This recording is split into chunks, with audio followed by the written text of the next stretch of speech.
Hello and welcome to the Interviewing Skills webinar. My name is Rola Al-Masalki. I'm a specialist in the area of training for soft skills, business, and human resources courses. The webinar is offered by the Continuing and Professional Education Directorate at the University of Doha for Science and Technology.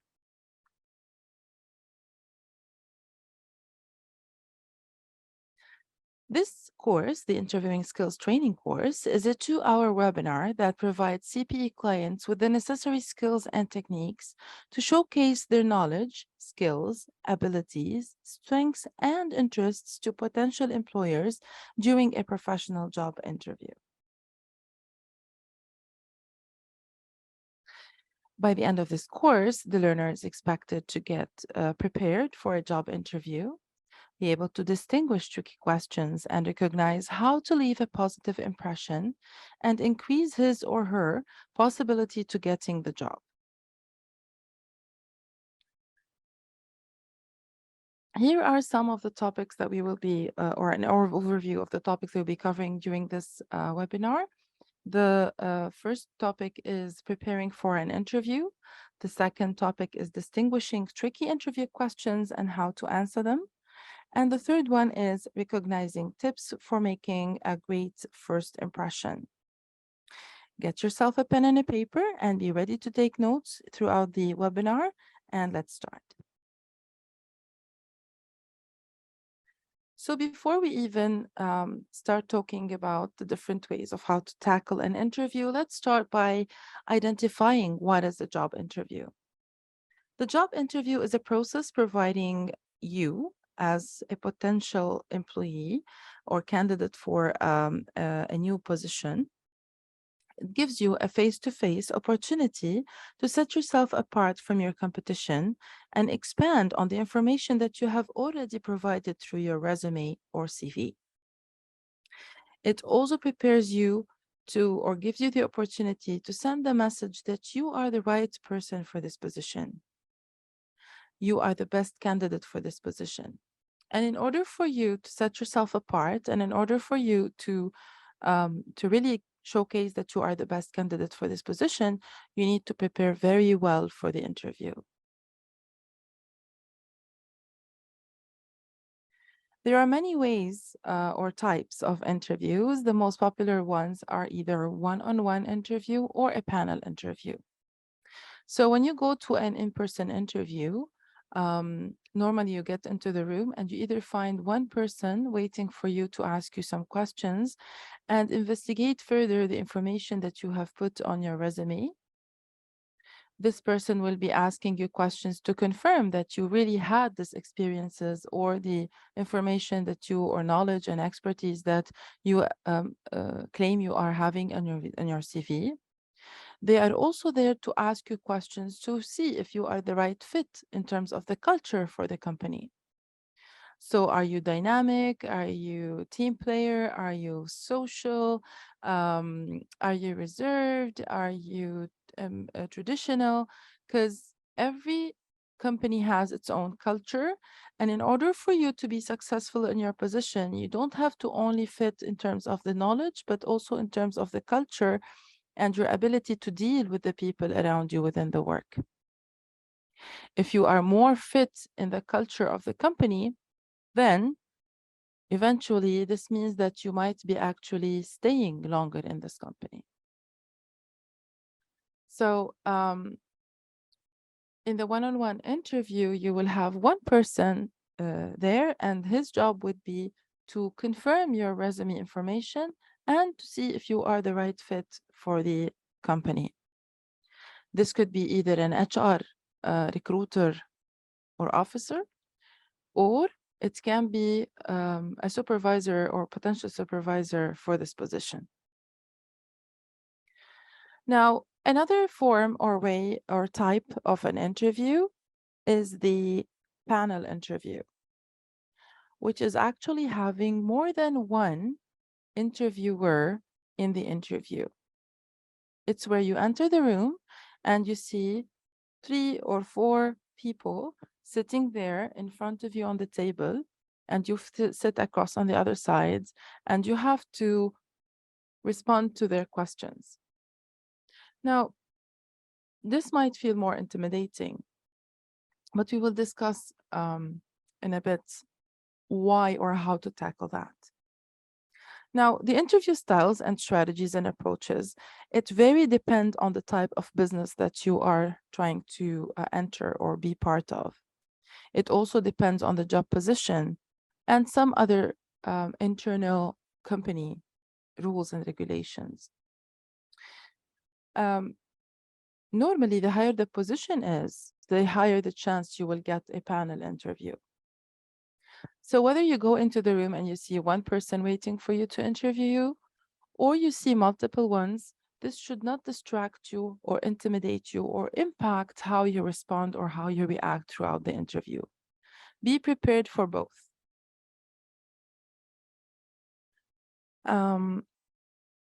Now, who can be on a panel interview? Why do we have more than one person? On a panel interview, normally we have the potential supervisor. Sometimes we have managers, we have team members, maybe someone who would be working with you later on. And definitely we have an HR specialist, someone from HR, the recruitment department or section, and some other decision makers in the company could be present based on how high the position you are applying for is. Now, let me tell you, despite the intimidation that you might feel having being interviewed by multiple people, the one very important thing that that the panel interview provide is that it's less biased. So it tends to be less biased because the decision is not being made by one person. So you might actually have more chance being accepted if you showcase that you are professional, if you already have the skills and knowledge, you have a better chance of a fair assessment compared to just being seen by one person who might like you or not like you on a personal level. Biases play a bigger role on one-on-one.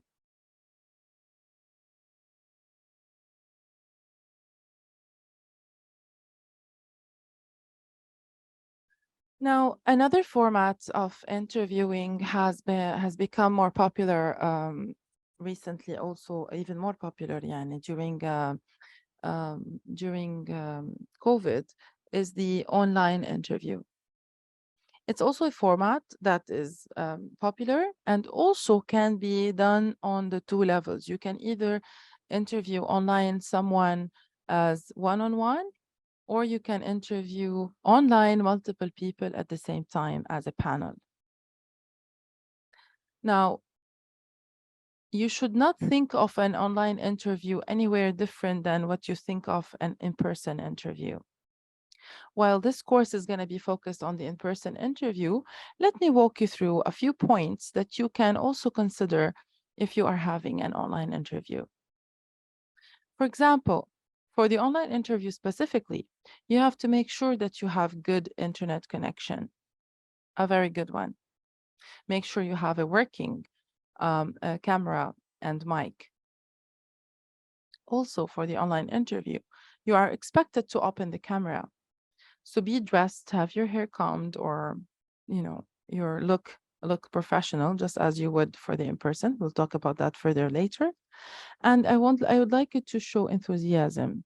So don't act like a robot because you are online. You're expected to interact, smile, and try to show your interest in the company, even if you're doing an online interview. Another tip that I would like to mention, make sure that the background of your camera is acceptable.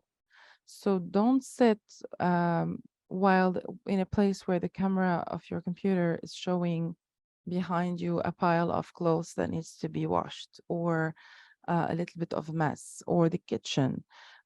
Try to make yourself seated in a place where behind you is just a plain wall or a library. And if you cannot do that, you're always welcome to, or you can always use the virtual backgrounds that are currently offered by multiple um, technological websites now as they use them. like Zoom has that, and I'm pretty sure the Teams have that as well.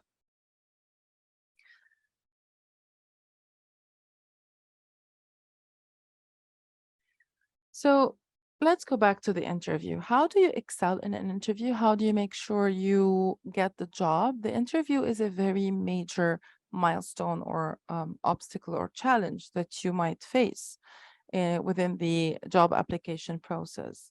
Because, as I mentioned, this is your one time way of showing that you are the best candidate for this position. But to be able to achieve that, there's a lot of preparation and work that's required to be done before the interview even comes into place. So, suppose that somebody contacted you and they said that you've applied to our position, we're interested to see you. How about meeting you next week on Wednesday? There's a lot of work to be done between today and Wednesday. So, let's look more into what can be done or needs to be done as preparation phase before you go ahead and go to the interview. Remember, by failing to prepare, you're preparing to fail. It's a very interesting Benjamin Franklin's quotation. So, to prepare for the interview, the first thing you need to know is research. There's too much research that you need to do. And then after that, you have to work on your resume, know it inside out, and prepare some things that you need to print. This is on a business level. After this part, we will be talking about things that you need to prepare for on a personal level in terms of your personal preparedness and how to answer some questions.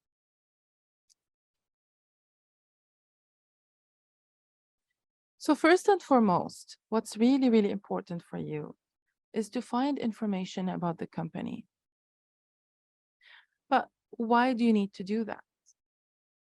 You need to find information about the company because, first of all, many times you will be asked to tell the interviewer about the company. So many times they will ask you, tell me what you know about the company.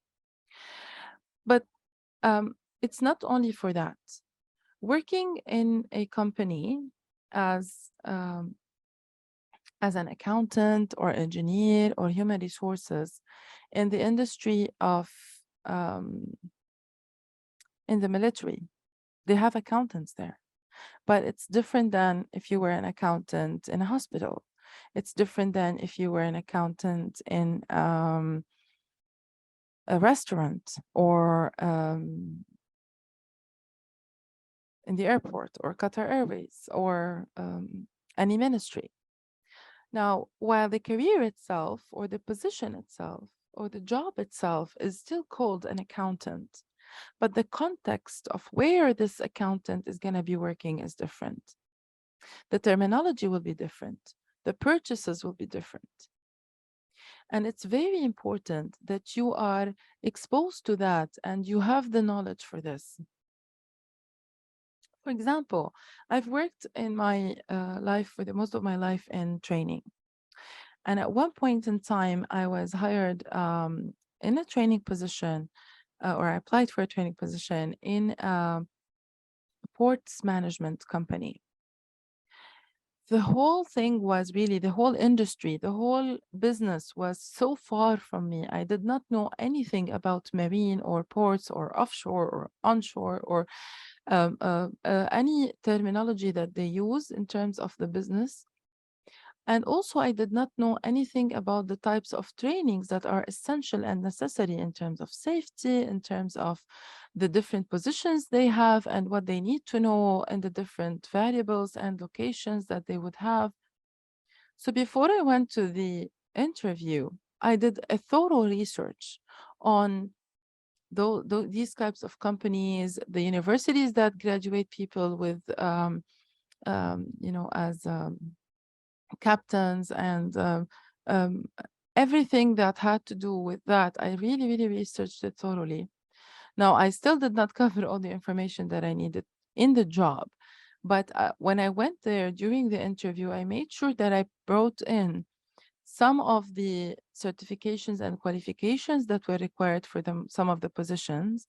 I made sure I mentioned how I know how the business works, what offshore, onshore. I used their terminology.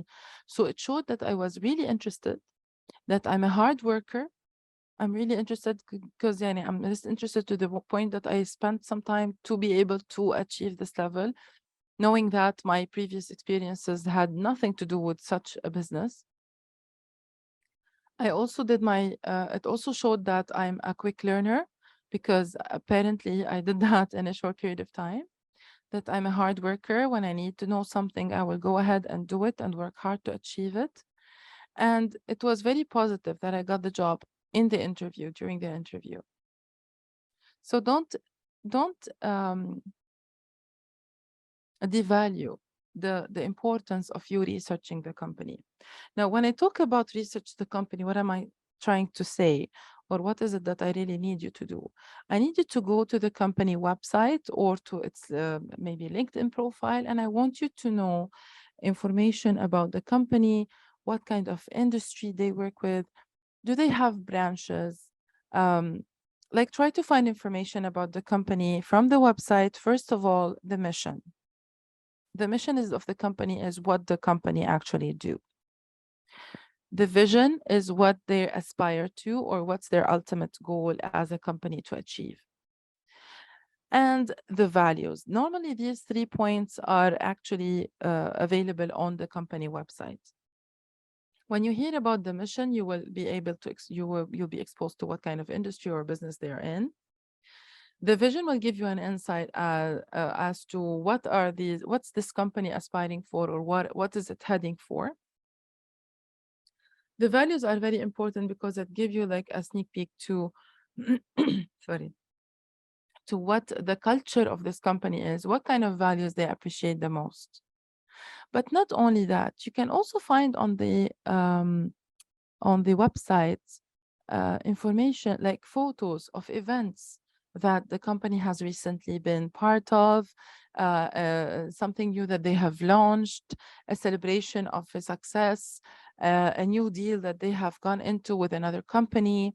All of this information could be available on the website. Furthermore, you might find also on the company website photos of the different photos of the teams that or the employees that work there. It can show you maybe the last recognition award that they have done for their employees. It might show you how they celebrated the national day, the country national day. It could show you, so it reflects to you what kind of culture is there in the company. Oh, so they do have events that recognize employees' accomplishments. Okay, so they do have social events that they work on. Oh, so they are connected with the Qatari values and the Qatari National Day, and they do celebrate it as such. It's very important for you to know that, because when you go to the company, it will help you, first of all, know what kind of culture you are heading into. It will also let you know if you would be interested to be part of this. Maybe this is not aligned with your values. It also gives you a chance to maybe prepare for some questions that you might want to ask in the interview. And we will talk about that later on when we talk about questions. Now, there are other information that you might want to be interested in knowing, such as how many branches does this company have? How many employees do they have? This is very crucial, very important. Okay. Let's look further into that. Are there other information that you can find? Yes, but this time I'm going to ask you to look for the company in other websites. So we got the basics from the company website. Let's go further and see if the company has existence in other websites. And specifically, I'm talking about websites like Indeed and Glassdoor. You can find more information about the company in a website like Glassdoor. Glassdoor does not only offer information about jobs for the company, but it also offer reviews on the company. They offer what kind of salaries are available in the company. They offer comments from previous and current employees at the company and what their experience was like. It's a platform to evaluate those companies and to evaluate how valuable they are in terms of their company. So if you go to um, in fact, there's more information I'm going to show you in a second.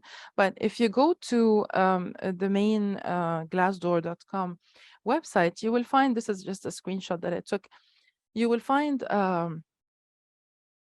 you will be accessing right away the jobs type of listings. So all the jobs that they have listed, and you can search by location. But this is not what we are talking about. You've already done your job research. Now you are preparing yourself for the interview and you want to learn more about your company. So guess what? You click on this word here, companies, and that's what I've done. So if you look on at companies, and I chose to put a company that's not here in Qatar, so we don't get into details of other companies in Qatar. But if I wrote, as you can see, when I wrote Walmart, you will find that they have about 108.5K reviews. That's 1.8 thousand reviews. They have currently about 16.1K jobs available. If you look at the right of the screen, you will find that they have cashiers, sales associates, stockers, and all that, and there's more. They give you information about salaries and the benefits that you will get, and they have photos as well.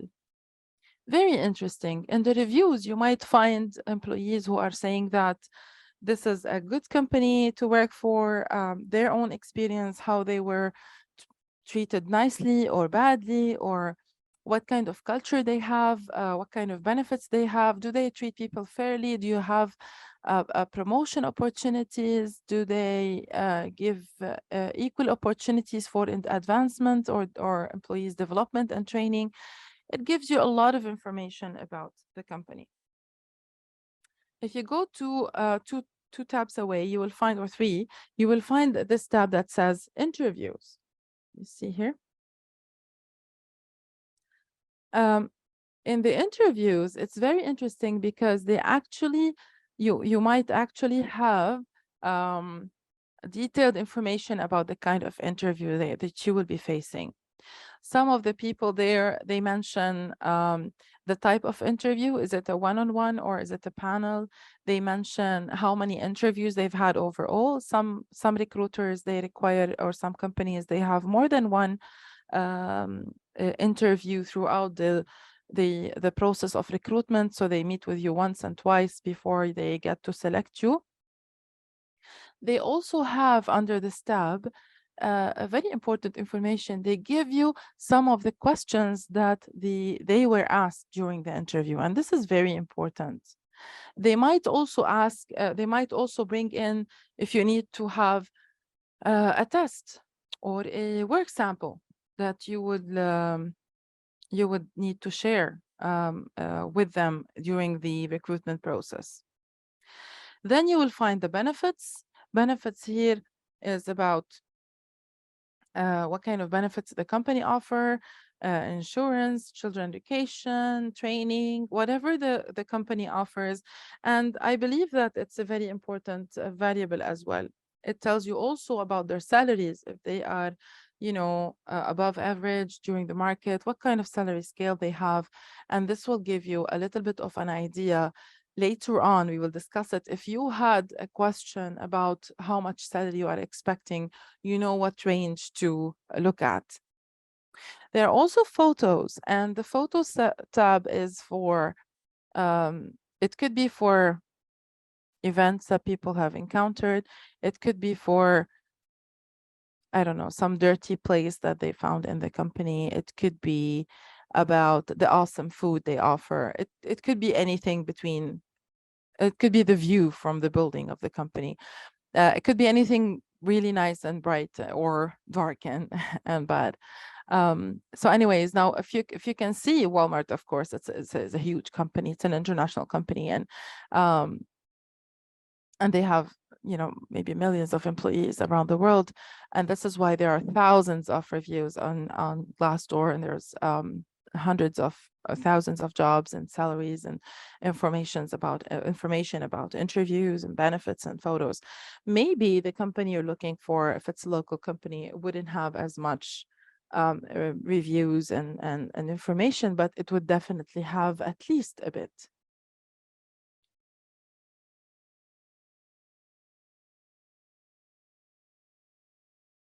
Now, back to this point, and I said that it's very important that you actually um, know the information about the company. The information is very important because it helps you identify what to expect within the interview. It might give you an insight on what kind of questions you'll be asked. It might give you an insight as to how to answer some of the questions, but it also helps differentiate you while you answer the question compared to other candidates, because you have specific details. Actually the company, so they might ask you within the interview a direct question, just like in the photo here. It says, what do you know about our company? This might come up as a straightforward direct question. It can be also in a different format, like what do you know about the company? Or they can ask you, why do you want to work for us? For both questions, you have to answer talking about the company. So if you had done your research and you know about the company website, you can tell them about the company mission. You can tell them how the company is currently expanding, or the new deals that they've gone through, or the you know, amazing vision, or the amazing presence that they've had, for example, in a certain event or something. It's very important that even if you found some negative information in the reviews or something that you can criticize on their website, that you don't bring any negative news. Don't go overboard with information. So don't talk too much. Don't take the whole interview to tell them about their company, to show them that you have really researched it a lot. But also don't sit silently and say nothing. So it's very important to have some information that you will address or answer those questions. Now, but what if that wasn't the case? They never asked, what do you know about the company? They also did not ask you, why do you want to work for them? How would you address that? Now, even if this was the case, there's also a benefit from doing the research. Your research will never go wasted. So for example, you can incorporate the knowledge that you've learned about the company in any given question that you might be given. Now, you don't have to incorporate it in every question for sure, but it's very important that you have you address it in one or two questions, just to show that you have actually considered looking at their website and you do have some knowledge, which means that you are a professional, hard worker, a person who's willing to do what is necessary and beyond. So for example, what if she or the interviewer ask you, how do you work in teams? Okay, so you can say that I know that teamwork is very important in your company because you work on a project-based type of deals, which involves a lot of teamwork. And I have an extensive experience in teamwork. I have worked for example, in my previous job, I was assigned to work on steel manufacturing products, and that experience was very rewarding because it included a lot of creativity, brainstorming, and a high level of cooperation and collaboration between me and my teammates. It was highly productive. So in this question, in this answer, you did answer their question. You told them that, yes, you know what team building is. It involves collaboration. It involves brainstorming. Maybe it involves some creativity. It's highly creative. These are the positive things of being working in a team. So you do value that and you understand that. At the same time, and you have experience with this before, and you mentioned specifically what kind of project you were working on, which makes your story valid. But it also tell them that you know that this aspect of the job is very important for the business, because guess what? You've done your research and you know that this company work on a lot of project-based type of work or structure, and thus teamwork will be an essential part of your work. So this is just an excellent way of saying that I'm interested in your company, to the point that I will be using my experience within the context of your company.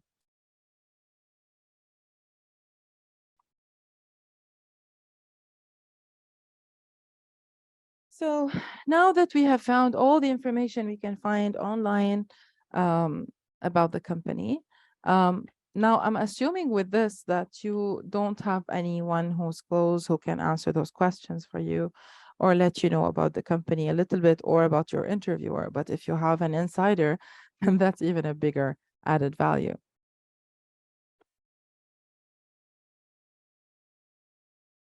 Now, another point you need to research is the job that you have applied for. Yes, I know you know the job, and I know you have looked for it and applied for it, and it's, most probably aligned with your previous career and study and knowledge and education. But it's very important that you look on the company website or on LinkedIn Learning or on the platform that they have posted their position. Nowadays, it's not like before. Before they used to post the job description, the job advertisement on a newspaper. So they would only say, wanted 5 engineers in Ras Laffan for a 2 years contract. And that's, if you're interested, call 1, 2, 3, 4, 5, 6. Now, nowadays they have which such advertisement was too short because they would be charged per letter in the newspaper. But nowadays, because we have these online platforms, LinkedIn, Indeed, there's Nukri Gulf, I think it's called. There are a lot of online platforms nowadays for job search that are very important. And also, the special thing about it is that it gives you a bigger space to be able to post or gives the companies the bigger space to post a detailed job position description. So they actually put as much information as possible about the job on the platform. And this helps it helps narrow down better what is required. So instead of you getting all the engineers in Qatar to apply to that position I was mentioning about before, if they have if the same company posts this online with the full description of what kind of engineering it is, the details of the job, the kind of qualifications the person should have, how many years of experience, the location of the job, the salary that they will be getting, or maybe not the salary, at least the vacation days or something like that. So it will have more direction to people who are interested to be able to decide whether they need to apply to it or not. And hopefully it will narrow down for them. Instead of people getting few thousands of CVs for one position, they will get less and more directed or more reasonable and relevant type of applications. So why it's important for you to know that? They already chose you for the interview, so why would you bother? Locating the job description will let you know the specific tasks that you will need to perform in the new job. So it will help you focus on those specific tasks that you actually need to achieve or look into or research. And then, so it give you information, what's the position that you're applying for? What are the details they're looking for? What are the processes or the requirements that you need to do? Do you have most of what they require? Are there any things that you can learn that you're lacking that you can learn meanwhile, or maybe it's registered for, or maybe research or Google, so you have more information about it? Um, Finally, you should summarize the qualifications and skills required for the job. Get a paper and a pen, and based on the, let me show you an example. Based on the job description that you have, highlight or write down, these are the skills that they are looking for. These are the requirements or the task that they are looking for, and try to assess what you have out of that and what you don't have, and be ready to have an answer for the things that you lack within the interview. So let me show you this example. It's a LinkedIn job example. I found it. It's from Qatar. I just hid the name of the company, and the position for this job is accountant. As it says, it's a full-time job and it's in the executive position. Now, the role of this, they talk about the role of the financial officer or finance officer briefly, what they do.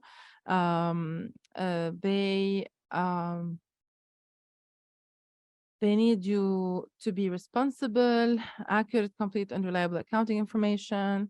Now, let's look at the accountabilities. Accountabilities are actually the responsibilities that this person who's going to take this job will be responsible for.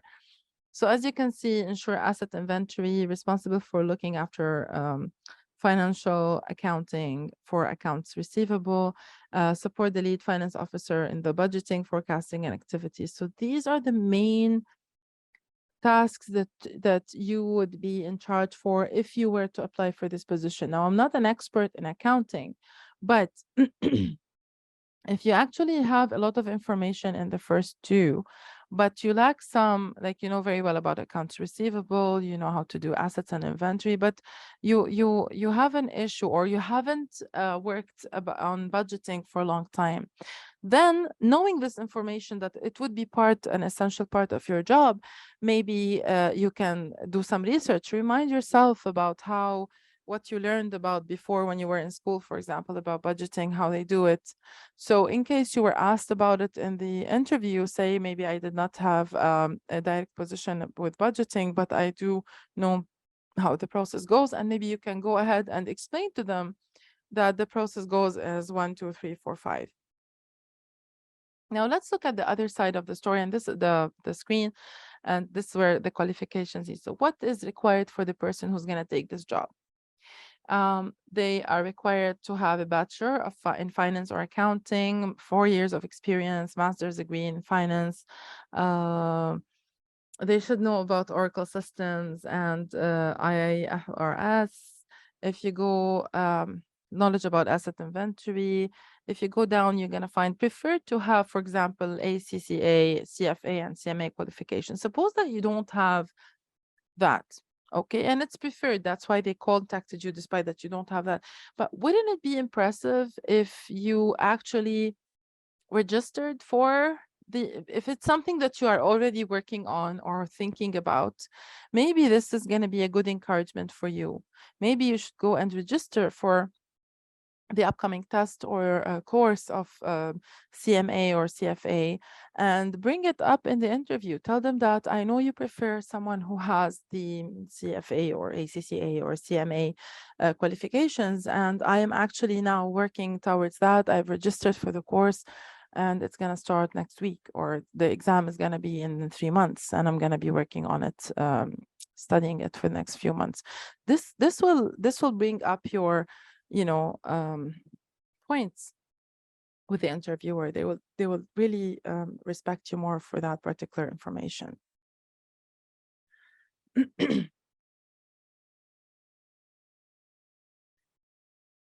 Now, the next part or very important information is that you should look at your resume or CV. You should actually know it inside out, know it very well. I know that you are the person, most of the time, you are the person who have written your resume. You know it because it says, it talks your history and it tells about what tasks you've done before and what education and qualifications led you to what you are doing at the moment or qualified to this job, hopefully. However, it's very important to open your resume and read it and know it inside out. Notice that this is the piece of information that they have gotten from you. Most probably, the interviewer will be referring to your resume and asking you questions about this resume particularly. So they will be asking you, so in the year 2004, you were working for this company. Can you tell me a little bit about the projects that you've handled there, for example? Or why did you leave this job in this date? Okay, so while it's very important for you to focus on the answers and not those dates and stuff, but it's important that you know what you've written in the resume and what you have submitted to the interviewer before the actual interview takes place. This will help you realize maybe the gaps that are in the resume, things that you should focus on and highlight and talk about, things that you can refer them to. As I mentioned in my resume, you can see that I've worked for this amount of years. Knowing yourself is very important. Also, it gives a positive impression as well. So what I would recommend is that you try to open your resume or the CV, the copy that you've shared with your potential employer, and try to highlight the parts that you think are important and relevant. Remember, and how do I get important and relevant? Based on the job description that I've looked at before. So try to cross-check between your resume and the job description that you have allocated.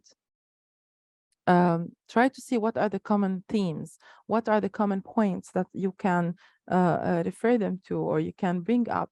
Sometimes we forget that, oh, yeah, it's true. I worked on budgeting when I was working for that company, but I totally forgot about it. So it's important that you have all the information. It's important that you know what's important and what's relevant. Remember the tasks that you did before, which can be transferred to the new job, and refer to them in the interview. Write notes. You see here now I gave you this example. I know it's blurry. The resume itself is blurry, but you can see they have notes on the side of the screen. They have highlighted some of the tasks that are there. So this gives you a visual of, okay, refer to this, make a note about that, about this. It will let you know your experiences and history and qualifications inside out and match it with the job description that we have allocated previously. Now, as we are preparing for the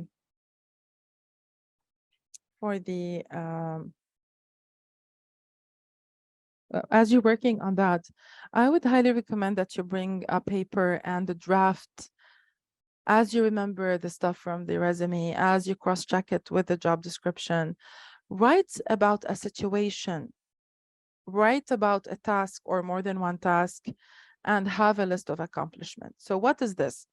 So as I mentioned, when someone asks you in the interview about a specific task that you might be working on within your new job too, they're looking to see if you do have the experience. They also are looking to see if you really had that done. So it's only confirmed if you have a situation or a story or an anecdote about specifically what took place or how things are taking place in the previous job that you've done before. So have some situations in your head. If one of the requirements that are in the job description here, if you look here, They want accuracy. They want someone who's reliable. They want someone who's experienced. So some companies would actually have the skills there or the personal requirements there as well, which will describe the personality, leadership, maybe teamwork or anything like that. So if you perceive that these are very important tasks to look at or consider, then have a list of situations, three or four situations which are related to the skills that you need for the job. Describe a specific event, a specific situation, a specific story that you were in. Who was there? What was going on? Where was it? When was it? And say it. This gives you more of a validity that you are really saying the truth, the context that you are using for this particular story. Also, it gives you credibility to oh yes, he did really actually do that. He's gone through this. He told us the story. It makes sense. He knows how to do things. Another question is, another thing that I would like you to draft, or it would be very important to draft, is tasks. So as you see here, they have tasks under accountabilities, and these are the responsibilities or the tasks that you will be doing in your job. Now, as I mentioned, this is not like the perfect job description, but it's just a brief one that shows what's required.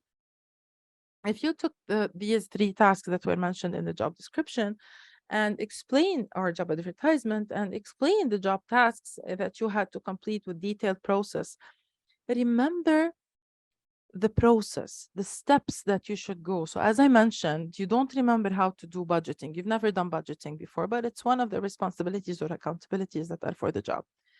Review it. Ask an accountant that you know who does that. Go back to your books that you've learned about it. Use Google, YouTube, anything. Take a quick course, a session, anything like that, and draft down the process, the steps for the process, detailed process.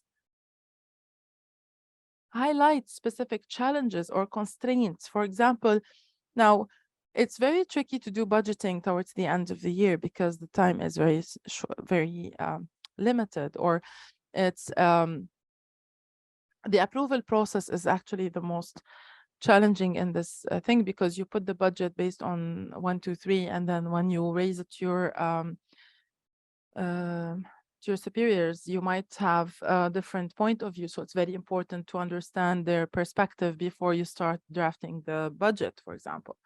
So anything that's related to a constraint or a challenge or how to deal with it is very important. It shows that you really know what you're doing or what you're talking about. The last hint here that also would be beneficial to draft is the list of accomplishments. Sit down and write down the list of accomplishments that you have done. If you're a teacher, how many courses have you taught so far? How many students have graduated from your classes so far? Do you have some of the evaluations of the students, for example? So what are the accomplishments? Have you succeeded in increasing the sale of the company by 10%? I have managed to draft the biggest contract or deal between my previous company and another company.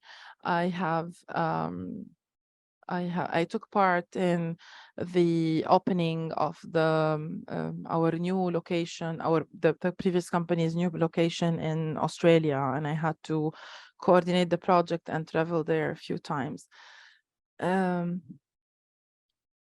Why am I saying that? Because a lot of times I know this is your life. These are your accomplishments. You might think you know this information, but as you go to the interview, with the stress of the interview or with you focusing just to answer the question, some information might escape your head. So it would be very nice for you to write down the list of accomplishments that you can refer to or talk about as examples or as things that makes you proud or argue how good you are within the interview if needed.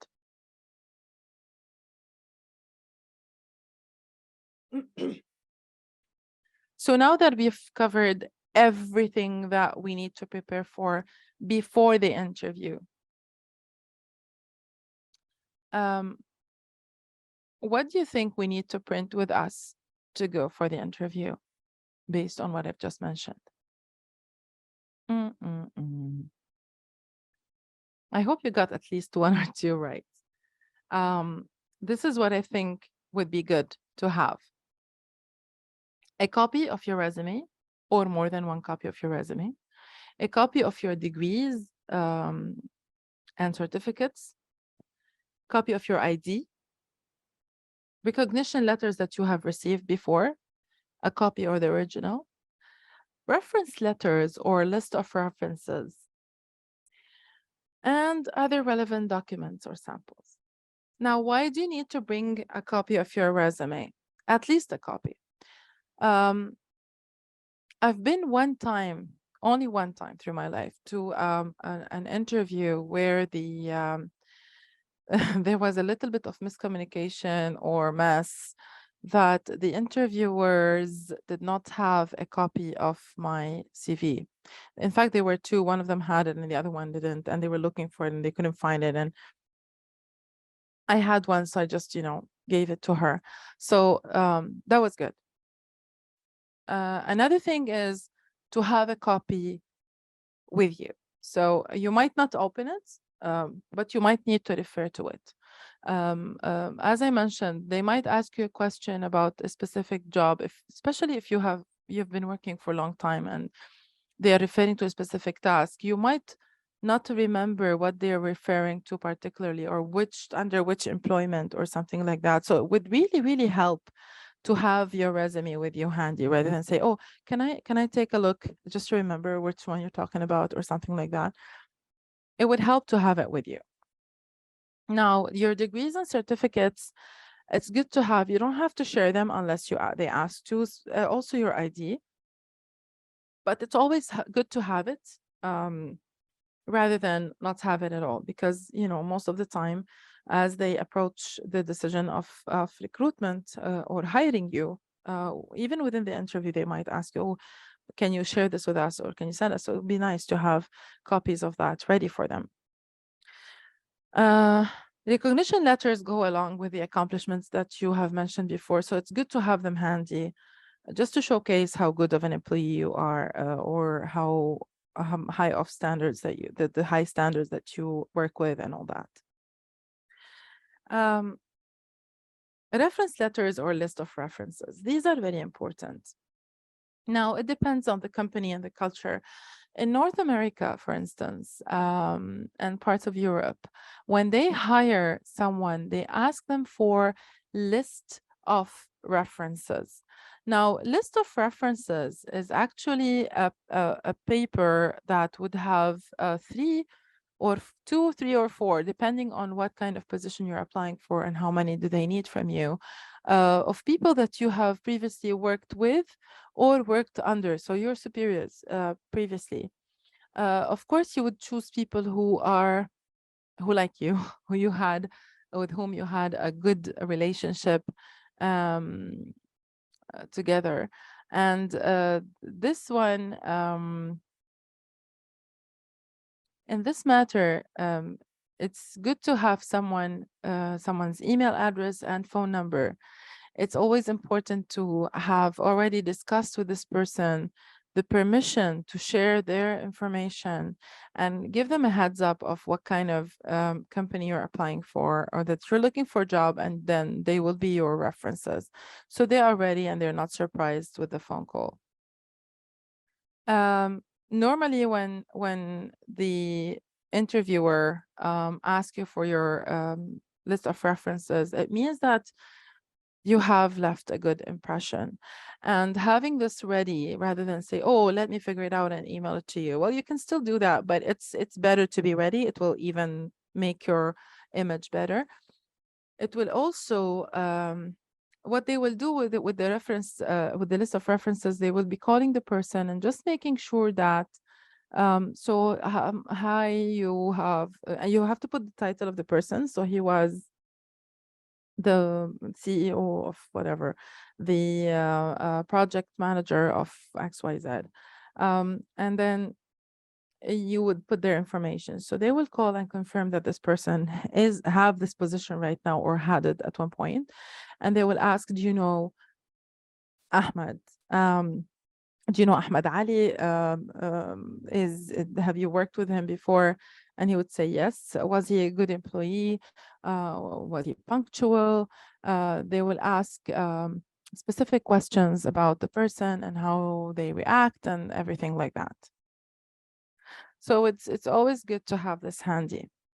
On the other side, some companies don't do reference check as such. They do want a proof of reference letters. Now, how reference letters are different from the recognition letters? The recognition letters are letters that you receive while you are employed to be able to, as a recognition for a specific thing that you've done, for an achievement that you've done, for being the best employee, for taking care of XYZ, for leading the event of ABC. Now, so it mentions that we are very proud of you and you are the best person, whatever. The reference letter, on the other hand, is not like that. The reference letter is from the company, from actually the company HR, just stating that, yes, so and so has been an employee of us under the position 123, and he worked for us between the month of X and the month of Y, or year 2010 and 2021, up until 21.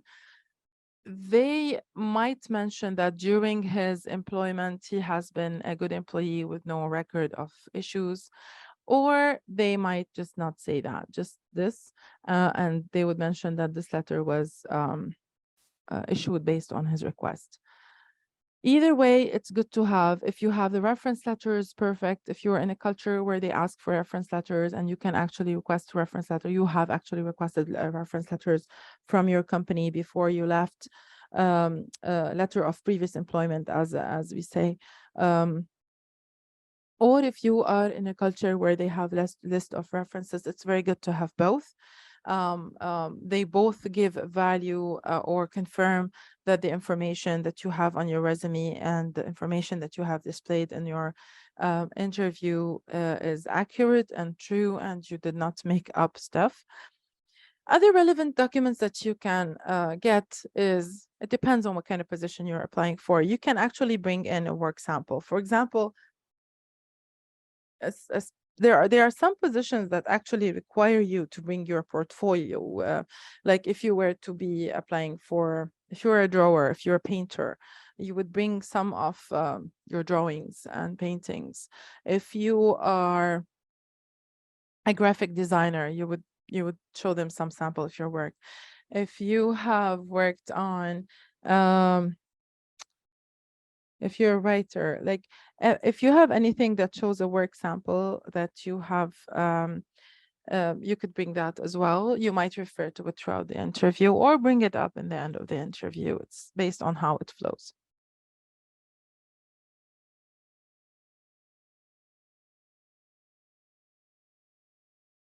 So now we're done with the first part, which is what you need to prepare, what you need to print, what you really need to get done in terms of research and stuff before the interview. Now let's think about the interview. I'm still not talking about you in the end, about what you should be, wearing and stuff. I'm talking about the questions that you will be asked in the interview.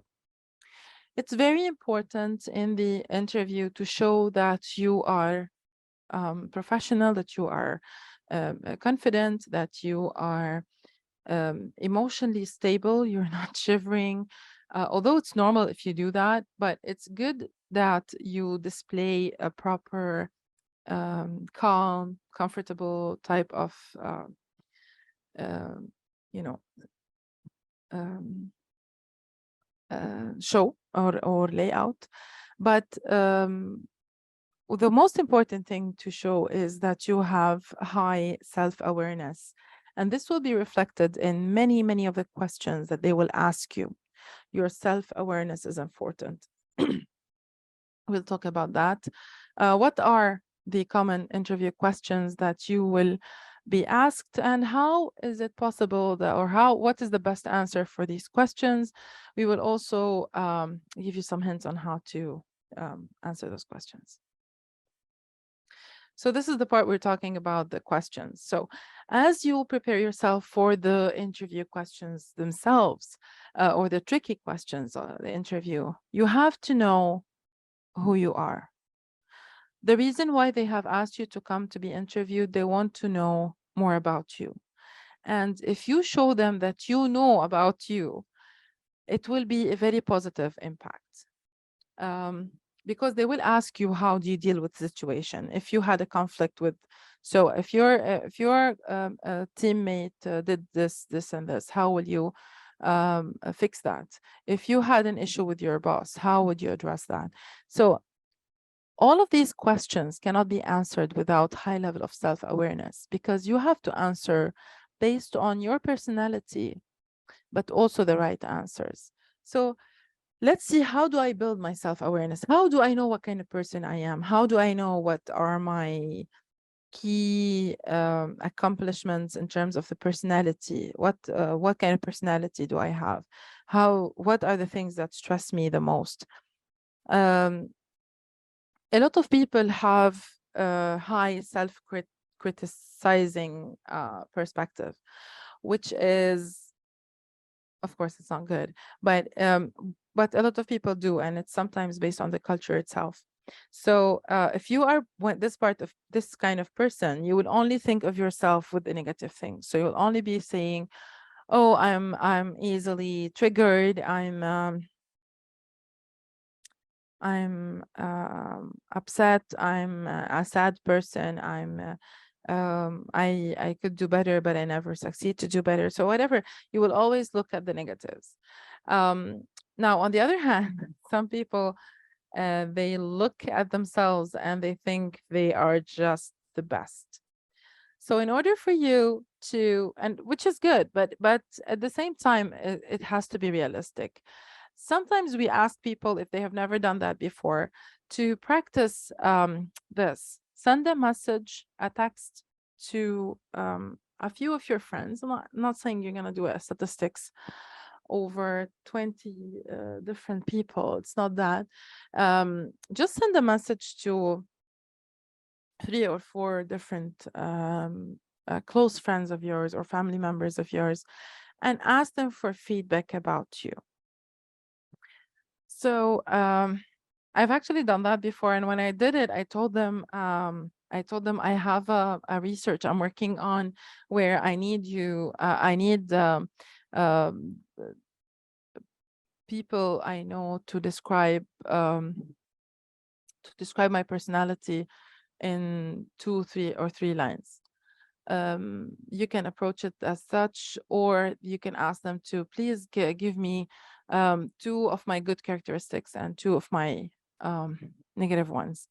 And this will give you insights about how people see you, and gives you more of a realistic approach as to what are the real things that you actually excel in or good at, and the things that maybe are not as good. So asking for feedback is one way of doing it. Suppose you have a high self-awareness and you don't need that. Before you go to the interview, it's very important to realize your strengths and weaknesses, because guess what? This is one of the very common questions that interviewers ask, and it's a tricky question. And having high self-awareness does lead you to answering better this kind of question. The last thing that you need to know to do to increase your or build your self-awareness is self-reflect. Try to sit down and get a paper and a pen and describe yourself in writing. So if someone were to ask you who you are, who are you? What are the good things about you as a human? What are the things that make people enjoy working with you or being with you? What are the things that make people upset of you? All right.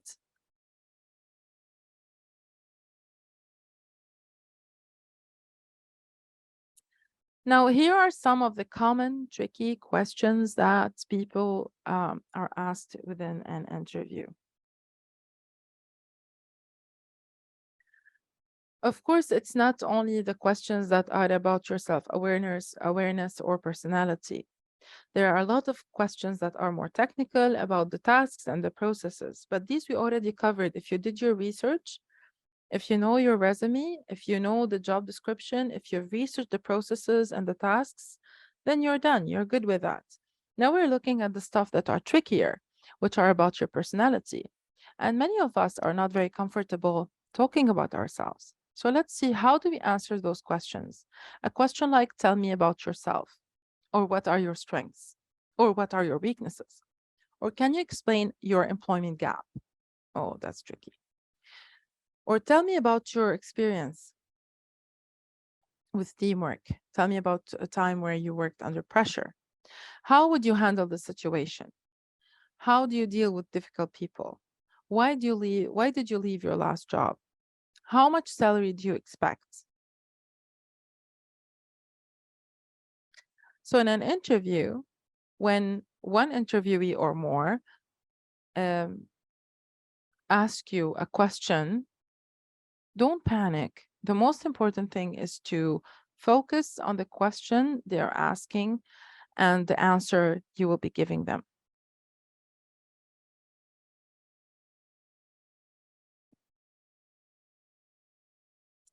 Now, let's take the first three questions because I find they are really connected. Tell me about yourself. What are your strengths and what are your weaknesses? Tell me tell me about yourself. They're expecting you to say those 4 points. I really like this picture. It says the full name, the education, skills and knowledge, and experience. It's very important to be brief. They are not expecting you to write a whole thesis about you or write your book about your diaries and all the things that you've gone through. It's a brief introduction to you as a human being. They expect you to say your name. Well, my name is so and so. I've originally studied this major because I was interested in math. And then I found that I'm also interested in design. So I bumped into this job of opportunity of working as a designer for a few months, and it ended up becoming my career. I have worked in design for the last 20 years. I have experience in multinational companies and international companies.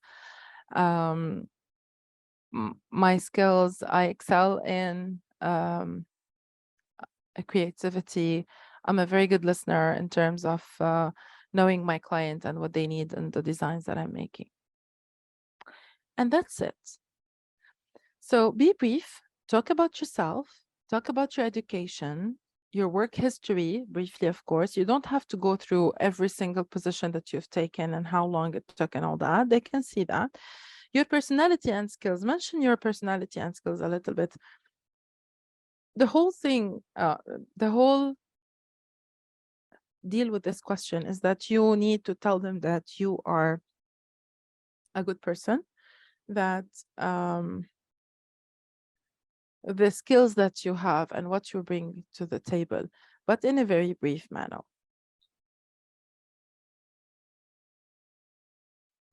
Now let's go to the other question. Remember, we're addressing these three questions.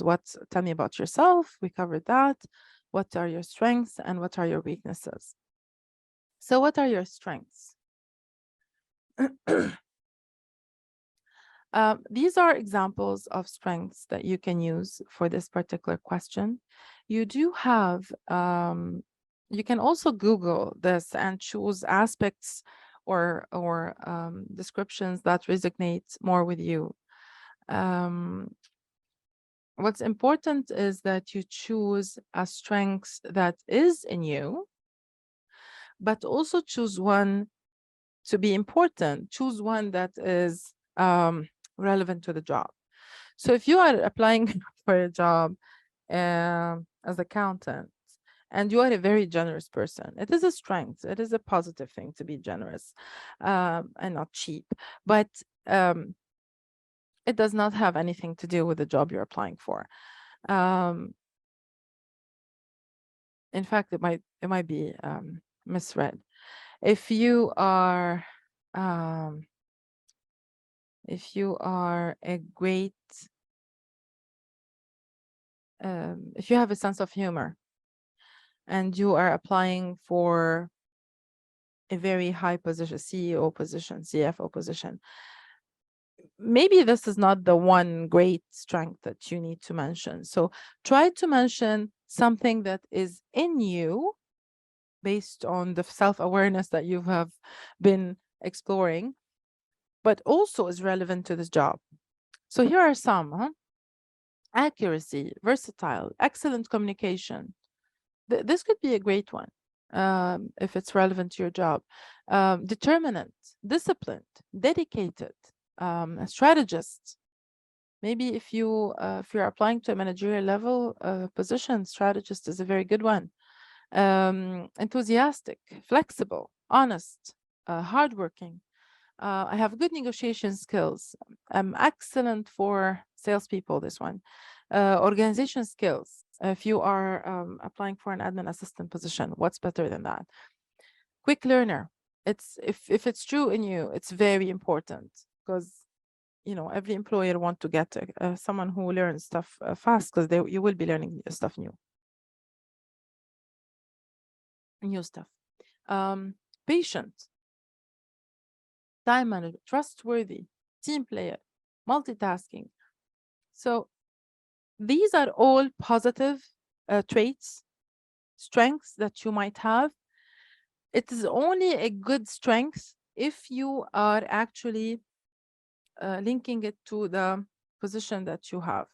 So strengths can be good, good strategist, good team player, decision maker, leader, problem solver. But when the employer asks you about it, they're looking at strengths that are strengths to them as well, not only to you. Not the strengths that your wife. My wife finds me very funny, so you're gonna be the joker of our work. It doesn't work this way. So just try to be smart in selecting something that really resonates with you, but is also relevant to the position. Then you are maximizing the strength.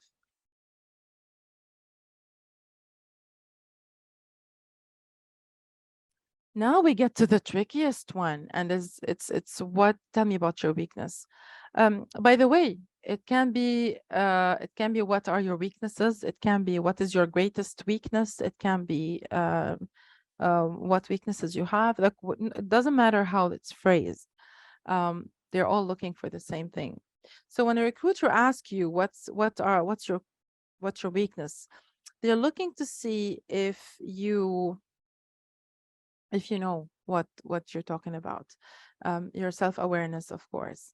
But you might ask, why do interviews ask what is your greatest weakness, or what are your weaknesses? The first thing is that well, before we get or understand why what to answer or how to answer this question, it's important to see why they ask this question. Normally, they ask this question because they're looking to see if you are honest. They want to know if you are honest enough to give a real weakness. Keep in mind that it's if you get hired, your professional weaknesses will come up in one way or another. They will be seeing your weakness sooner or later. They also want to see your self-awareness level. And this is why I have dedicated some slides to that. And I told you, or sometime in this webinar, to that. And I told you it's very important to have a sense of self-awareness.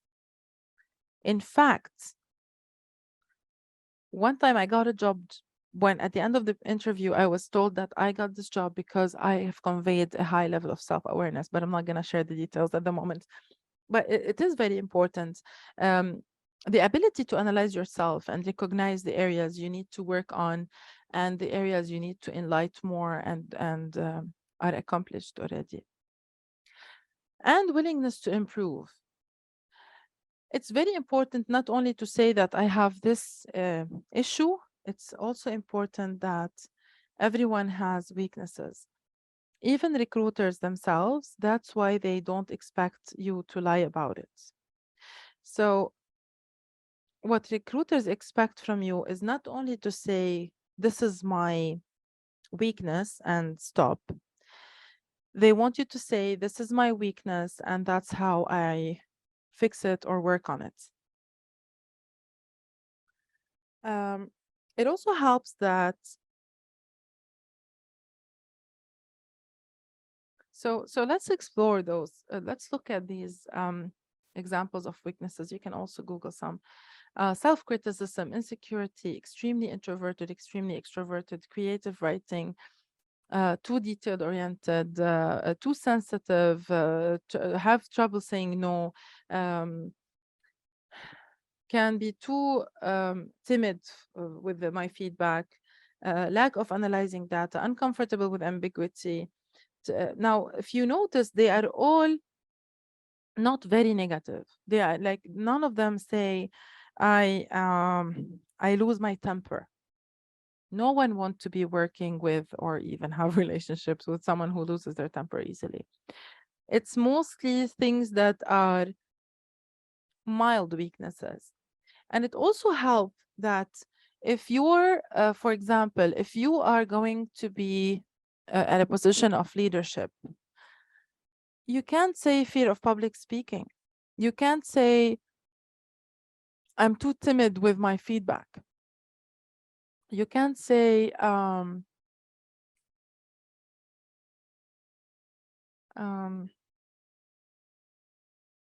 leave projects unfinished.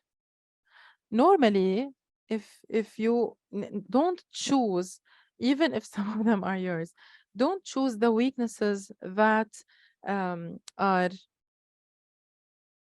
related to or relevant to the job, are required for the job. It will ruin your possibility of getting the position approved. So, and then how do you phrase it? Okay, it's very important, as I mentioned, to say the weakness, to be honest. How do you phrase it? Let's go over this video and then we'll get back and discuss this further.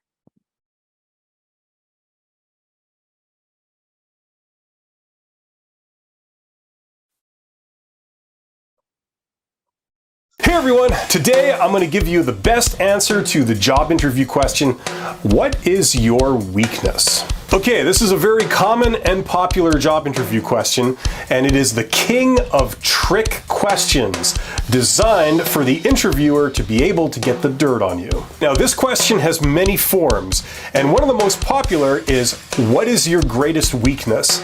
Now, regardless of the form, it's all the same question, and so we always give the same answer. Now, in order to understand what's a good answer here, we first need to briefly talk about the interview process from the recruiter's perspective. Okay, now recruiters have the job of starting with sometimes over 100 candidates and then gradually whittling that number down till they're left with one candidate that they select. They do this by eliminating candidates. So especially in the beginning, during their first round of interviews, their focus is mainly going to be on eliminating candidates. Therefore, they ask two types of questions. One, to see if you meet the requirements, and two, to see if they can eliminate you directly. And this one, what's your greatest weakness? Or what is your weakness? Or what are some of your weaknesses? This is the most direct question they can ask you in this category. Okay, now as I mentioned in my previous videos, if you've been called in for a job interview, that usually means that your resume looks okay. But what they're trying to do at this point now is get the dirt on you. Now, for recruiters interviewing 20 candidates, and you know they have to eliminate 19 of them, what could be easier than getting a sudden death elimination on most of them, leaving the last 3 or so on which to go a bit deeper? And that sudden death elimination? That's where this question comes in. Now allow me to translate this question for you. I don't really know you at all, but if there was an obvious reason to eliminate you from the running, so I don't have to get to know you, what would that reason be? Okay, so they ask you that, and you say, ooh, tough one. Well, let's see. I'm addicted to alcohol, gambling, and dogfighting. I have a lightning quick temper, and I tend to get really violent when I don't get my way. And the recruiter is thinking, all right. Well, thank you very much for your time. We really do appreciate you coming in. Next! Okay, so the goal should be to give them a polite and appropriate answer, but not give them any dirt on you. Now, here is the best answer I've ever heard for this question. Tell me, what is your greatest weakness? Well, see, I have very high standards, and unfortunately, not everybody shares those standards, which can sometimes lead to a bit of frustration. But what I've found is that with a little bit of good communication, I can smooth that over, and it never ends up really ever being a problem. That's the best answer I've ever heard anyone say. You see what that person did? They technically answered the question, but they used it as a platform to talk about their strengths. It makes a great template to use to frame your answer. I do this, which is good, but it can lead to this, which is bad. But then I do this, which is good, and I completely fix the problem. So that's how I would recommend you answer this question. Make sure you do some preparation to come up with an answer that's accurate for you that follows this structure. Remember, don't simply hand them a reason to eliminate you. Please let me know in the comments what your experiences have been with this question, whether they've gone well or not so well. It's all good. The more we share, the more we learn. Don't forget to like, subscribe, and hit the bell button, and I will definitely be doing more. All right. Back to me. So as the gentleman was just mentioning, everybody has a weakness. So denying yourself only shows that you're not self-aware, which is, as we mentioned before, a red flag for recruiters. So instead, let's frame the weakness in a positive way. So for example, and this is the format that would make the best weakness format. I do this, which is good, which leads to this, which is bad, but I correct it and fix it like this.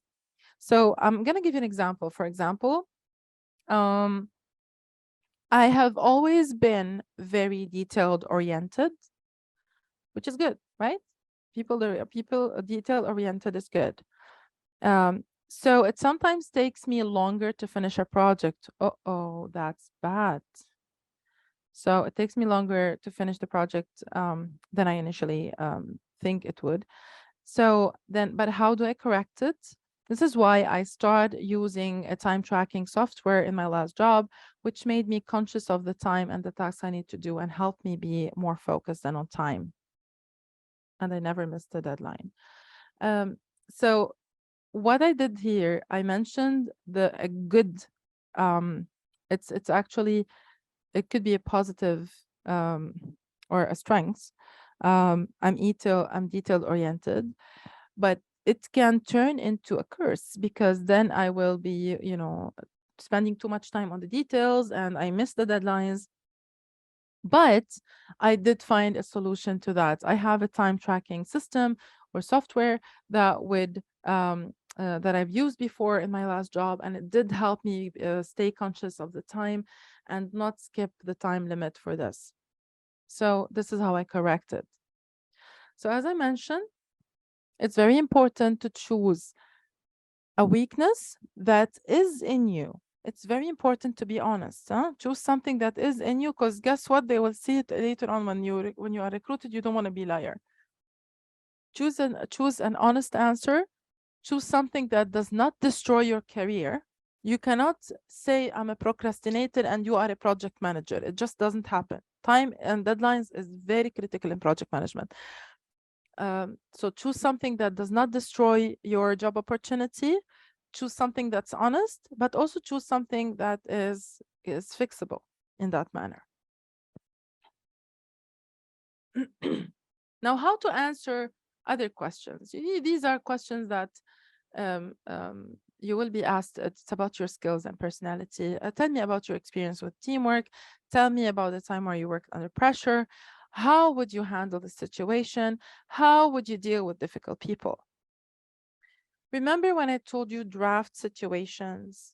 This is where you're going to use it. So remember specific examples and anecdotes for this to share with this, to answer those questions. Employers are looking for real experiences with this aspect. So just as you are ready to answer the technical questions by being prepared with the process, it's very important to remember the specific skills that you might need for the work, like multitasking or working under pressure or leading a team or solving a situation like a problem solver or teamwork or dealing with difficult people or dealing with conflict. These are all very common skills that are currently being requested and required for the jobs. And if you actually sit down and draft a story about each of this, you will be able from your experiences before. Of course, you can twist it a little bit to make it fit exactly the skill you're talking about. But if you are able to do that, then it will be, your answer will be accurate, it will be honest, it will be more credible, because you are mentioning it with the scenario where you're saying when it happened, where it happened, who was part of it, and all that. Now, there are three more questions that are a little bit tricky. Is it two or three? I think two more. So two more questions that are three more questions that are a little bit tricky. One of them is, can you explain your employment gap? So what if, this is only tricky if you had this. So what if you were, you worked for a few years, but then you still have, but then after you have a few years of gap and then you have some working years. How do you deal with that? The key is to be honest and to not hesitate. So be honest, do not hesitate. They already know you. They already saw your resume. They already know that you have a gap, and yet they still called you. So you do know, or you do have the information, the knowledge, the experiences that you have. Now it's all about how you can turn your story into your favor. It's always about the ending. So start by being honest, by saying what really happened. For example, I left the previous job because we had different expectations, and it took some time to find the job that suits me the best. So now you are taking it to your favor, meaning that I will not be accepting any job. I want to accept only the job that has the same values as I have or expectations. Another answer could be, I decided to put my career on hold for some time and focus on raising my children for a few years. Now, this is the honest answer. Huh? Now that that they are independent, I can focus on my career and be fully dedicated to my new opportunity. So you're turning this into positivity. Yes, I'm still a mother, but my kids are grown up now. They are independent, and I can 100% focus and be dedicated to my job. You turned it 100% to your favor. It's very important not to hesitate. Do not hesitate. Do not have this blackout for some time. It's not good. Be honest and answer right away, and make sure that you ended in a positive tone or note. Another question. Oh, by the way, for the employment gap, if you already know that this is an issue, and if you already know it is there in the resume, and they will be or they have definitely looked at it.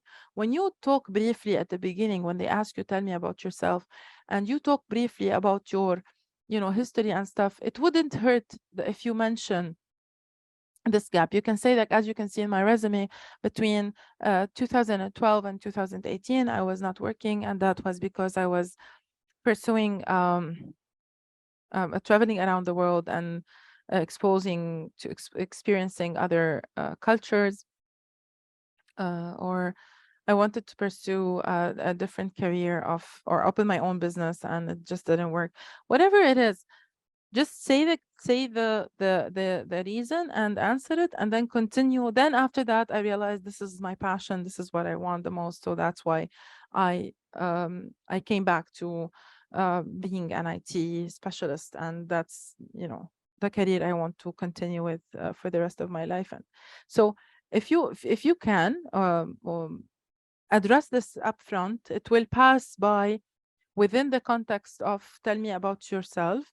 It will show them that that there's a gap, it's something that needs to be explained, and you have explained it to them, so you avoid them asking this question again. Now, another tricky question that you might ask, and this is, I think one more. How much salary do you expect? Now, this is a very tricky question. And this is why I said it's important that you know the salaries that are offered in this company. Normally on the reviews or the salaries tab that was there in Glassdoor and in Indeed, they have that as well. Sometimes on the job position, they have the range, but they wouldn't ask you this question. They want to see how much salary do you expect. And the reason they're asking that to see if you fit in within their budget and what are your expectations and how do you value yourself. If you end up giving them a high number, if you say, I want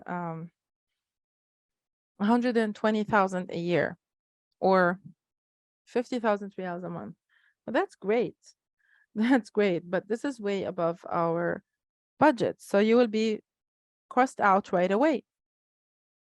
If you answer with a smaller number than their budget, then, so you are willing to settle for less than what we offer. We can save a lot of money with that. Perfect, great. Let's give you 10,000 riyals a month and enjoy. Now, you don't want that. If they had already planned to give you, or they had the budget to give you 20,000 riyals a month, and they ended up giving you 10,000 riyals a month because guess what? This is what you have expected as a salary. Then it's not, you've lost, right? So before you go to the interview, know how much the market in general is paying, know how much the company is paying if you can. And you would know around how much, like, for example, drivers are paid around between this and that, accountants between X and Y. Just try to have an idea, abstract idea about how much they are paid within the country you're working on. And then at the beginning, when you answer this question, try not to give a number. Try to avoid giving a specific number at any price. It's best to restate who you are, and you are sure the company will appreciate the skills you have and who you are and what you are bringing to the company. So you could say something that like, well, I have extensive experience in this and that. I am at a mid senior level at the moment, and I'm pretty sure you do appreciate the skills that I bring to your company and the level of work that I will be giving the company. And hopefully we will not have any issues regarding the reaching an agreement for the amount of salary that I would be happy with. Something like that. Now, if they insist on getting a number, don't give a number. Give a range. And only say it in this manner. Well, from my knowledge and research in the market, I think what positions like mine are normally getting is between 15 and 25,000 riyals, I think, per month. So I think around this range is fair, and we will be discussing it more as I know more about the role requirements within the company further, or something like that. So leave even if you give a number, make it a range, and still leave a negotiation space for that. The last tricky question that we're going to address today is, why did you leave your last job? It's very tricky to answer, why did you leave that last job? And the reason why it's tricky, because leaving a previous job may be hard. And as I mentioned, you can mention that you left the company because you had different expectations, but the most important thing is that you can say that I had to take some time off to be with my whatever. But if you were fired or if you were laid off, then it becomes very tricky. If you left the company for a reason, you can always say the reason if possible. But if you were laid off, I think the best answer would be, I was laid off from my previous employment. It could have been due to budget cuts or first in, last out policy. Either way, I'm proud of what I accomplished while I was there. And as my previous manager and one of my references can attest. So you say that you still have a good relationship with them, despite that they chose to that you are laid off. So you can mention, COVID restrictions and stuff like that, that this was the reason why you laid off. So that why you were laid off. This is easy. Now, what if you were fired? If you were fired, now here's an answer that I've read before. I left the company. If I left the company for many reasons, but the main one was that we had different expectations. When I think about what happened, I realized that I could have done some things differently. I learned a lot and look forward to bringing that experience to my new role. So turn it into a learning experience, but don't mention that you were particularly fired. And luckily, most of the companies will not mention that on your record unless you were really fired for an unethical behavior or something. So these are my thoughts. No matter what you answer this question, no matter what, never mention anything negative about your previous employer. Never, not even a thing. So don't say anything about the bad culture. Don't say anything about the politics that takes place there. Don't say anything about the unfairness that you were treated with, whatever it is. Do not mention that. You will be 100% excluded from reaching the position. 100%. Now, the one last thing before I close the questions, the whole questions part, is that you need to be prepared. Prepare yourself to ask questions. An interview is a two-way communication. And while, yes, most of the time you will be answering questions, most of the time, 99% of the time, at the end of the interview, they will ask you, do you have any questions for us? And of course, you don't want to look dumb and say, no, thanks, all is good. It's not looking dumb, but it's just like you are not curious, you're not sophisticated, you don't want anything to ask anything from us. So it is an added value if you have some questions. Now, there are questions that are inappropriate and some that are appropriate. These are some of the questions that you can ask. You can choose the one that is relevant to the context of your interview. So how is performance measured in this company? Can you describe a typical day in this position? What challenges do new recruiters normally face in the company? Are there any opportunities for advancement within the company? What is the structure of the company like? So these questions are very important because it shows that you are interested that you are looking forward to be part of the company, that you are considering be in the shoes of an employee in that company. Why you're asking about performance, how it's measured in the company, because you have high performance standards. Because most of the times people who don't work, they don't ask how you're gonna be assessing us. They don't care.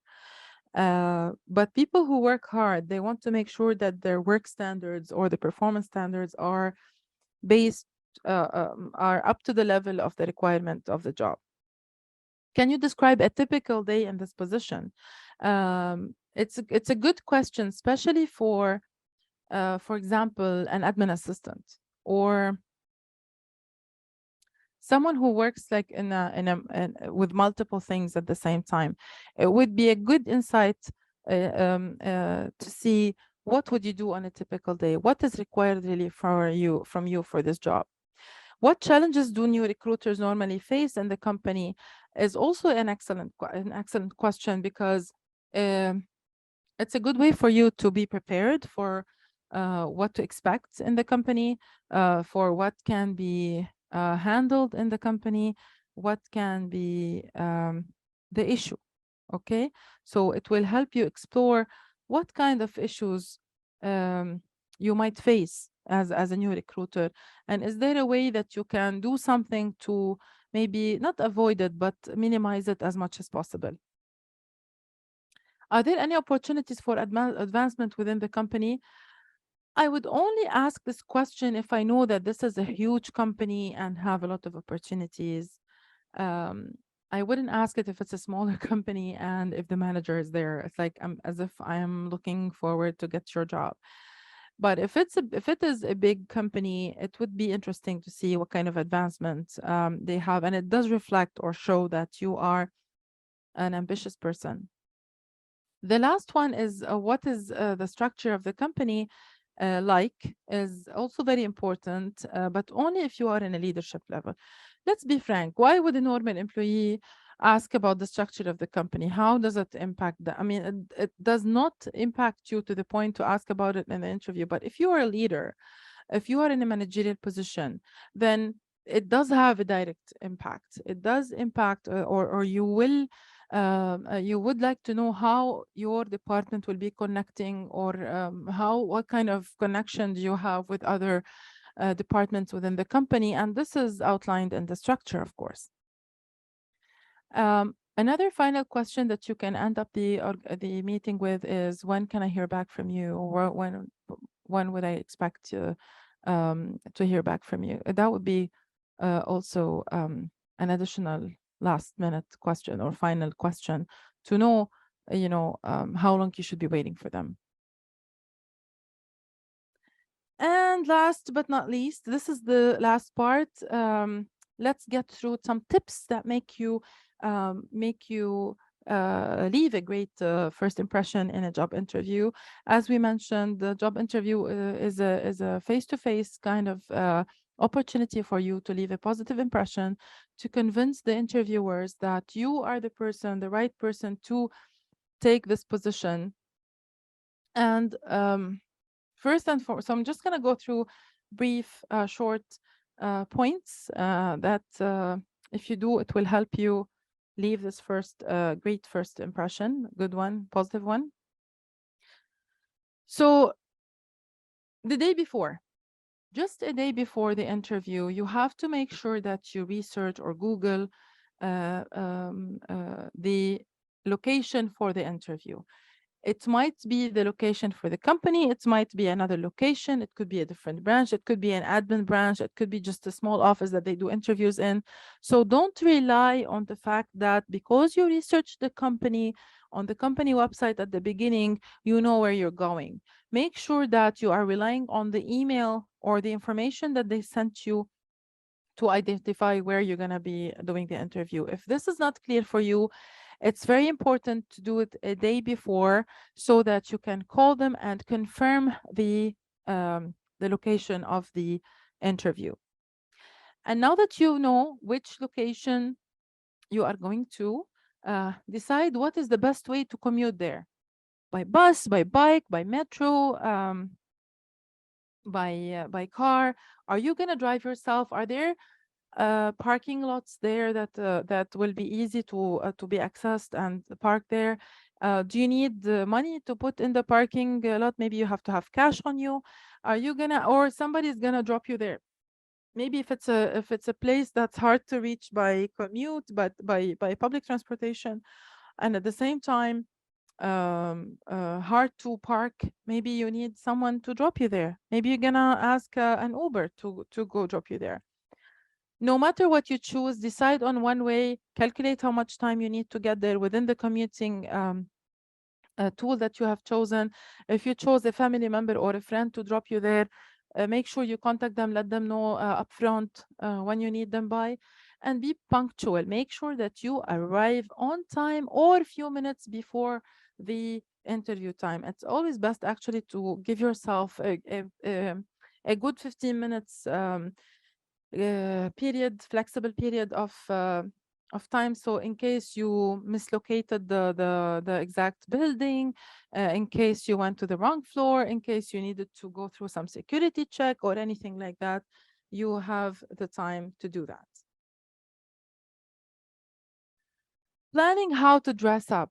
Again, this is something that I highly recommend that you do the day before, because sometimes we need to iron the clothes. Sometimes we don't have the matching shirt or the matching shoes, or we need to shiny the shoes.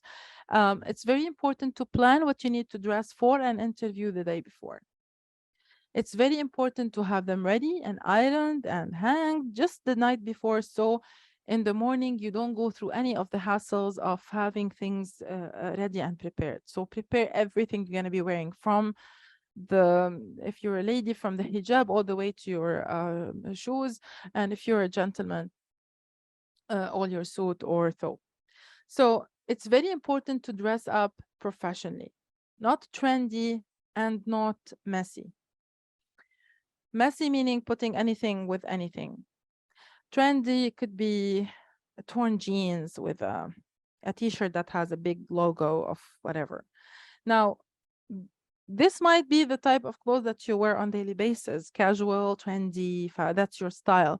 If you are going to be a designer, maybe that's a good, or applying for a designer position, maybe that's a good one. But for an interview, no matter what kind of job you're applying for, it's always good to look professional. Your clothes has to be clean, has to be nice, has to be organized, and has to be covering. So you cannot wear anything that is, showing, especially for women. And for men, you cannot wear shorts, of course. So typically for a gentleman, a suit with a tie, a shirt, a jacket, and pants matching with dressy shoes. For the ladies, she can also wear a suit, but a female suit, which can be a skirt or a pants, a pair of pants. It depends on what you have. Either is good. Actually, these two colors are very much recommended. The maroon, black is recommended. Blue or navy blue is highly recommended. Actually, I once read an article saying that statistically, people or interviewer tend to like professional dressing with the navy blue color for both women and men. That's an article I read before. So since then, I always incorporate blue in my interviews. Now, you can also wear the traditional Qatari clothing here, which is the thobe for the gentleman and the abaya for the ladies.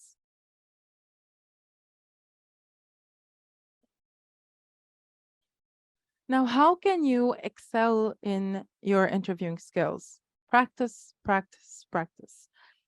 Practice help you control your emotions.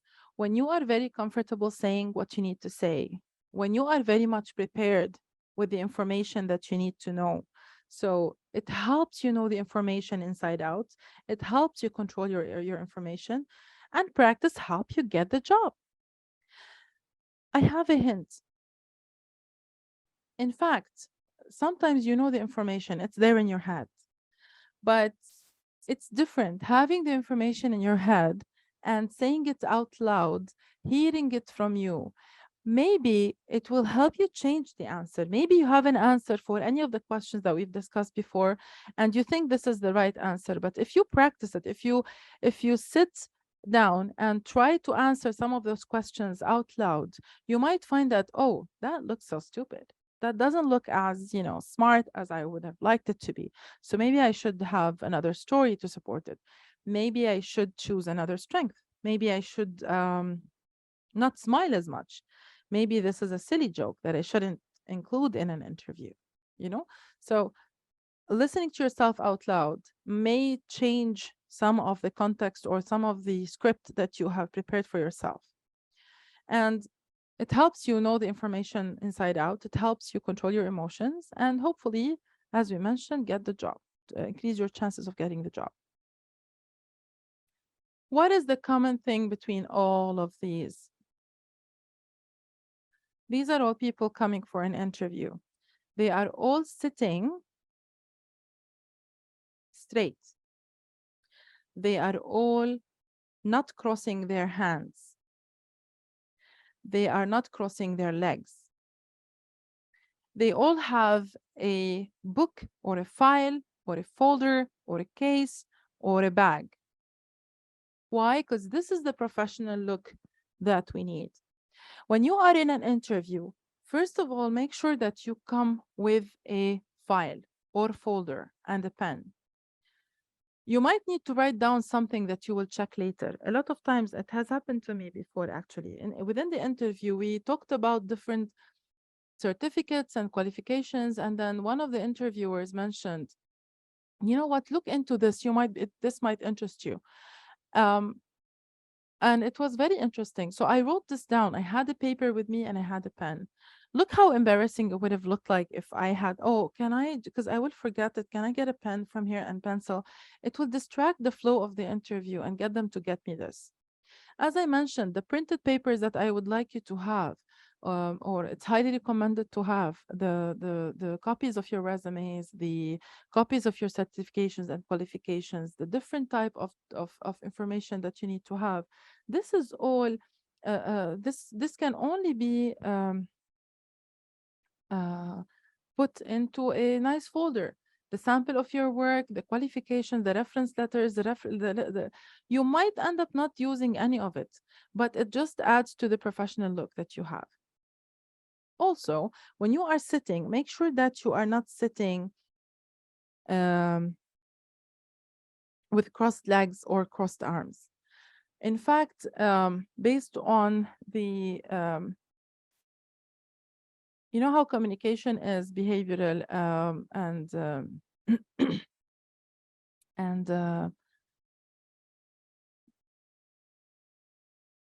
part of the communication is the behavior communication or the body language that you present to the person in front of you. If you cross your hands or your arms or you cross your legs, it's reflected as if it's a sign of reserving some information or hiding some information. For example, if you look to the left and side for some time, it's perceived as if you are creating a new story. You are just lying and creating it as we go. If you scratch your nose a lot, then it means you are also a potential liar. So as we mentioned, practicing and having those answers prepared, having those stories that you would like to share ready will avoid you from doing those things that you might actually be saying the truth about it, but because you are just making it up as you go or saying it as you go, it looks as though you are lying or you're making it up. So now during the interview, you prepared, you did your research, you raised your self-awareness, you wrote down the answers, you have situations and tasks, you did your homework very well, you're prepared, you reach the office, you have your folder with you, you're sitting nicely, you're asked to go inside the room during the interview, whether it's a one-on-one interview or a panel interview. Smile. Smiling is very important. Don't let the fact that people are Don't let the fact that you are nervous or anxious make you forget the fact that you need to smile to show the bright and nice part of you. Use appropriate language. So no slang, no jokes, inappropriate jokes. You can make a small joke. Oh, it's just impossible to find a parking lot in this location or something like that. It's still okay, but use appropriate language. Listen. Listen to the questions. Don't interrupt the person who's talking, the interviewer, or jump into a conclusion of what this question is about and start answering it before they finish. They might actually start the question in a way that, but then what they really intend to is getting a different type of information.